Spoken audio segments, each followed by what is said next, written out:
How's your joy this morning? If you're struggling with your joy, lean into this one thing. That restoration is a process. This is not something that happens fast. We sometimes lack joy because we want something instantly. We live in an instant culture, right? We want it right now. We want to win the lottery right now. We want these financial burdens off of us. We want our loved ones to get better so that we don't have the strain of being a caregiver or the worry or the just the overwhelm of being a caregiver. Do you feel that sometimes? We just feel just overwhelmed. You want it done now. You want that home to be done now because restoration is like a home. Whenever you're restoring an old home, it doesn't just happen like that. It's a long process. I mean, do you know have you ever watched those shows on PBS? This Old House? It was a show that went into old homes and restored them. It was a long process. And the restoration is never done. There's always something to fix, restored, that needs repair. Same thing in our own lives.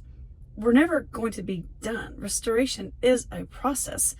Our lives are not completely complete until we enter heaven. So it's going to be a constant process, but are you enjoying each step in the process? Are you finding the strength, the hope, the being able to look at the product and go, wow, I just did that today. I just made that step today. I just made that look beautiful today. Finding the joy in every single step of the process. Restoration is a process. How are you allowing God to restore you today?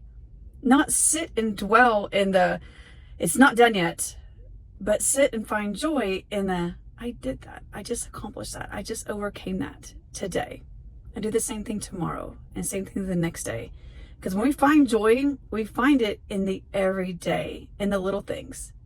A reminder, I'm going through this right now.